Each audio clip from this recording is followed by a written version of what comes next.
President Donald Trump just made perhaps his biggest, boldest, and most shocking declaration about the war in Ukraine so far. It's a statement that quite literally changes everything, and one that should inspire Ukraine and send a massive wave of worry all the way to the desk of Russia's President Vladimir Putin himself. It also shows just how strongly Trump's viewpoint on the Russia-Ukraine war has shifted in recent times. Prior to entering office, the 47th president famously pledged to use his powers of negotiation and influence to bring the war to an end. Unfortunately, despite multiple efforts and in-person meetings with the leaders of both nations, Putin from Russia and Volodymyr Zelenskyy from Ukraine, Trump has so far been unable to stop the conflict. He has, however, tried numerous tactics to bring about some sort of ceasefire or peace agreement, pressuring and encouraging both sides in different ways to negotiate and compromise. Yet, while some of his opinions and positions have changed with time, Trump has generally maintained the belief that Ukraine would need to accept giving up some of its territory in any possible peace deal with Russia.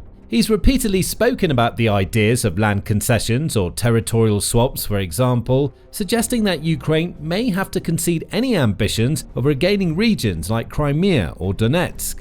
However, in a recent post on his social media platform, Truth Social, Trump has said something completely different, suggesting that Ukraine could and perhaps even should continue the fight until it reclaims all of its lost land. The president's post began, "After getting to know and fully understand the Ukraine-Russia military and economic situation, and after seeing the economic trouble it's causing Russia, I think Ukraine, with the support of the European Union, is in a position to fight and win all of Ukraine back in its original form. With time, patience, and the financial support of Europe, and in particular NATO, the original borders from where this war started is very much an option. Why not?" This is a gigantic statement. Just back in August, around the time of his meeting with Putin in Alaska, Trump was still speaking about land swapping between the two sides. Now, however, his stance appears clear and firm. Ukraine is in a position, backed by its European and NATO allies, to reclaim every single sliver of lost land from the Russian occupiers, restoring its entire territory and emerging victorious from the conflict. But Trump's statement didn't end there. After bigging up Ukraine's prospects, the president went on to directly denigrate Russia. Russia has been fighting aimlessly for 3.5 years, a war that should have taken a real military power less than a week to win. This is not distinguishing Russia. In fact, it's very much making them look like a paper tiger. When the people in Moscow and all of the great cities, towns and districts all throughout Russia find out what's really going on with this war, the fact that it's impossible for them to get gasoline through the long lines that are being formed, and all of the other things that are taking place in their war economy, where most of their money is being spent on fighting Ukraine, which is great spirit and only getting better, Ukraine would be able to take back their country in its original form, and who knows, maybe even go further than that. Putin and Russia are in big economic trouble, and this is the time for Ukraine to act. In any event, I wish both countries well. We'll continue to supply weapons to NATO for NATO to do what they want with them. Good luck to all.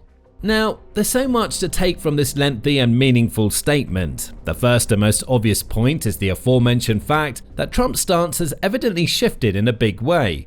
In the past, he repeatedly stated that Ukraine was the smaller and weaker power in this war, and that despite defending its territory valiantly, it couldn't realistically expect victory against a much larger opponent. Trump called on Ukraine, and especially its President Zelenskyy, to be willing to make concessions and sacrifice some of its territories to end the war. He stated that it was the only feasible path forward for Kyiv. Now, it's almost the exact opposite. Trump is saying what so many military analysts around the world are thinking. Ukraine may have started off this war in a weak position, facing up against a force so much stronger and richer than its own. On paper, it should have lost, and it should have lost quickly under the sheer weight of Russia's massive army and extraordinary amount of armor and firepower. However, as the war has progressed, the tide has turned. Ukraine has grown stronger, while Russia has grown weaker. Kyiv has not merely resisted, it's adapted, innovated, and excelled. It's mastered drone warfare, developed a domestic missile industry to rival some of the best in the world, fine-tuned its tactics to consistently outwit and outmaneuver its enemy, and proven on countless occasions that its forces are more than a match for those on the other side. Ukraine has also enjoyed enormous backing from its allies in Europe and the NATO alliance. Allies like the US, France, Germany, Poland, the Nordic nations, and the United Kingdom have all pledged and contributed massive amounts to the cause, whether that be through weapons, equipment, funds, training, humanitarian aid, or all of the above. This too has played a colossal part in essentially evening the odds between Russia and Ukraine, cancelling out the huge advantage that the Kremlin has, on paper, in terms of manpower, money, and equipment.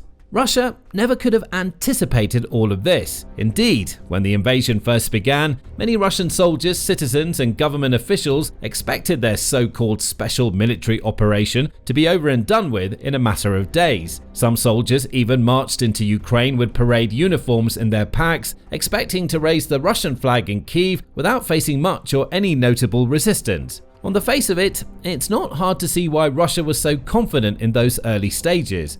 As Trump himself says, a true major military power should not necessarily have that much trouble invading a much smaller and weaker neighbor, especially when it has the upper hand in so many areas. With better planning and strategy, Russia may have been able to win the war quite quickly, but its planning was poor and its execution even worse. Time and time again, the Kremlin's incompetence has been exposed and Ukraine has found ways to exploit its enemies. Now, as Trump also states, Kyiv's spirit is only getting stronger, while Moscow's economy is weakening by the day. And that stats back this up. Along the front lines, it's Ukraine, not Russia, that's dealing serious damage and battling back to claim valuable ground. In Donetsk, for example, Russia has toiled away for months now in a desperate attempt to capture a single city, Pokrovsk. It's thrown everything it can at this place, but has proven utterly unable to take it. Ukraine, meanwhile, has actually retaken 5 times more land in and around that region than Russia has been able to capture. That means that even in one of the most fiercely contested stretches of frontline territory, it's Ukraine that's in the ascendancy. Kyiv is also conducting strategic drone and missile strikes on many of Russia's most important and valuable assets, including ammo depots all over the Donetsk region, plus command posts, airfields, and so on. Each strike not only weakens Russia's war effort, but as Trump notes, it also deals blow after blow to the country's economy too. And there's no doubt at all that Russia's economy is suffering. The value of the ruble has plummeted, the country is cut off from many international banks and payment systems, its national wealth fund has decreased due to excessive military spending, and its people are spending up to twice as much now for everyday goods as they were just a few years ago. Even major financial figures within Russia, who would normally toe the line and say whatever the Kremlin wants them to say, have spoken out, like the economy minister, Maxim Reshetnikov, who warned during the summer that the country was on the brink of recession. That too all ties into Trump's view that Ukraine is now in the power position and can now push its advantage, push the Russians out of its occupied territories and regain its full and complete sovereignty. As the US president says quite clearly, this is the time for Ukraine to act. One of the most significant pieces of Trump's post is easily missed, however, as it's only made up of a few words, but they hold a huge amount of meaning. The president wrote, Ukraine will be able to take back their country in its original form, and who knows, maybe even go further than that. That last phrase is highly suggestive and unprecedented, as Trump has not spoken previously about Ukraine going on to actually push into Russia and take land from the Kremlin itself. And there are many possible ways to read this. Trump understands the power of words and knows how to use them to put pressure on people. It may be that through this statement, the US president is attempting to undermine the authority of his Russian counterpart, Vladimir Putin. Trump has, after all, on numerous occasions in recent times, expressed frustration with Putin. The pair have enjoyed a strong working relationship in the past, and Trump has met and spoken with Putin on many occasions, often leaving those meetings feeling hopeful and expressing optimism that the war might soon be over. But every time, Russia simply says one thing and does another, talking about ending the war to Trump before launching another record-breaking drone attack on Ukraine. In Trump's own words regarding Putin, every conversation I have with him is a good conversation, and then unfortunately a bomb is loaded up into Kiev or someplace, and then I get very angry about it. Putin's lies and deception have clearly taken a toll on the relationship between the two leaders, and it appears that Trump has been pushed too far. Now, rather than taking Russia's side or attempting to broker a deal that works out well for Putin, the US president seems to be heading the other direction, criticizing Russia's military, drawing attention to its weakening economy, and even suggesting that Ukraine should respond with an invasion of its own. The end of Trump's post is also very telling, as he affirms that the US will continue to supply arms to NATO, with those arms then being passed onward to Ukraine to use against Russia as it sees fit. In short, the US president acknowledges openly that America will remain steadfast in its support of Ukraine, giving Russia an increasingly strong and well-supported opponent to deal with. Trump's stunning declaration came shortly after talks with President Zelenskyy, which were held after both leaders addressed the UN General Assembly in New York on September 23. During the assembly, Zelenskyy urged leaders from around the world to not lose focus on the war in Ukraine and suggested that the UN appeared to be losing some of its influence it once had to address and end global conflicts. The organization has less influence, and too often there is a lack of real decisions on fundamental issues. This is exactly what we need to speak about today, about the tools that sadly are not working now. But they will work, I'm sure. They will work if you are active, if we are active, because the main tool is in your hands. Ukraine's leader went on to suggest some ways in which the UN Security Council could back Kyiv and take action to bring about peace talks. He first proposed the creation of a joint air defense system that would counter Russia's many missile and drone strikes, which have become even more intense in recent times. Early in September, for example, Russia sent over 800 drones and more than a dozen cruise and ballistic missiles towards targets all over Ukraine, killing at least 2 people and injuring dozens more. Ukraine already has strong air defense systems in place to down the majority of drones Russia sends its way. But with those drones recently passing into other countries, like Poland and Romania, the need for superior defenses not only in Ukraine, but elsewhere across Europe is undoubtedly rising. Zelenskyy said that a new joint air defense system could effectively erase Russia's aerial attacks, and if the Kremlin can no longer call on its drones and missiles, it would have very little left to continue the war. Here is one example of how strength can stop war. If we could strengthen our skills with a joint system to shut down skies, with a joint system to shut down Russian missiles and drones, it would force Russia to stop its attack from the sky. Because everything could be shut down, and so Putin would be forced to sit here or in another respectable venue and look for a truce on the ground.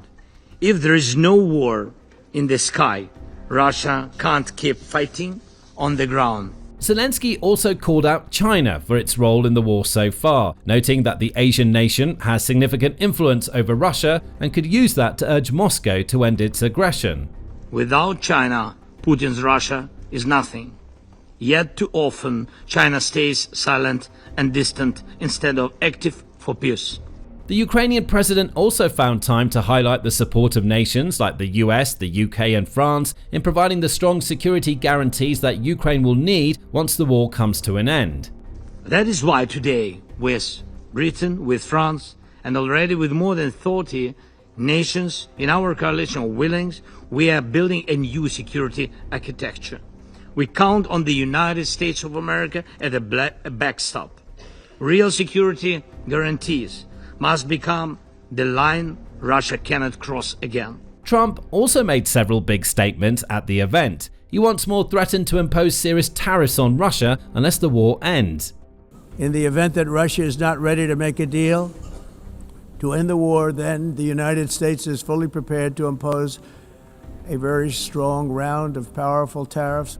He went on to add that European nations will also need to be involved with those tariffs in order for them to prove most effective, before going on to urge NATO members to hold all Russian oil purchases, adding that the US's next sanctions would extend to nations that continue to invest in Russia's resources. This echoes a statement that Trump made earlier in September, in which he said, "I'm ready to do major sanctions on Russia when all NATO nations have agreed and started to do the same thing, and when all NATO nations stop buying oil from Russia. NATO's commitment to win the Ukraine war has been far less than 100%, and the purchase of Russian oil by some has been shocking. It greatly weakens your negotiating position and bargaining power over Russia. I believe that this, plus NATO as a group, placing 50 to 100% tariffs on China to be fully withdrawn after the war with Russia and Ukraine is ended.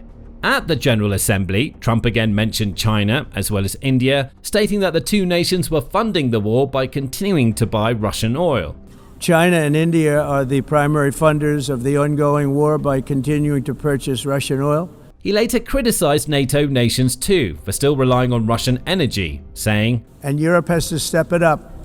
They can't be doing what they're doing. They're buying oil and gas from Russia while they're fighting Russia. It's embarrassing to them, and it was very embarrassing to them when I found out about it, I can tell you that." And that's not all. When asked if he believed NATO nations should shoot down any Russian aircraft that enter their airspace, the US president was unequivocal in his response. "Yes, I do."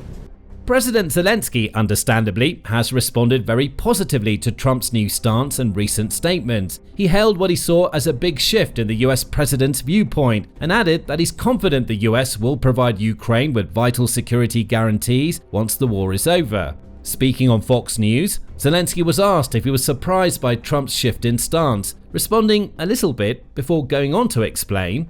I think the fact that Putin was lying to President Trump so many times also made a difference between us. Zelenskyy also stated that after sharing private talks with Trump, he feels the US president no longer believes that land swaps are the way forward. And I think he understands for today that we can't just swap territories. It's not fair. It remains to be seen what will happen next in the war, or how Russia might respond to Trump's latest comments. The past has proven that this is an unpredictable and dynamic conflict, with momentum that ebbs and flows back and forth all the time. Yet, this still feels like a significant turning point. President Trump has expressed support and solidarity with Ukraine in the past, but it's a whole new step for him to say that Ukraine can take back all its land and to criticize Russia so openly. It's a statement that should fill Kyiv with confidence as its forces battle along the front lines to reclaim taken territory, and one that should leave Russia in major doubt about what to do next. Perhaps at long last, Putin might finally see the only way out of this hole he dug for himself is through peace. Now, learn more about why Russia is doomed to fail in our recent video breakdown, looking at all the reasons why Putin was never ever going to get what he wanted out of this invasion. Or to learn more about how well Ukraine is doing and how bad the situation has become for the Russians, watch our video about Ukrainian forces exploiting Kremlin blind spots with precision drone strikes, weakening the war machine like never before. And finally, make sure to subscribe to our channel too, so you can stay informed and up to date on all the latest news and developments fresh from the front lines of Ukraine.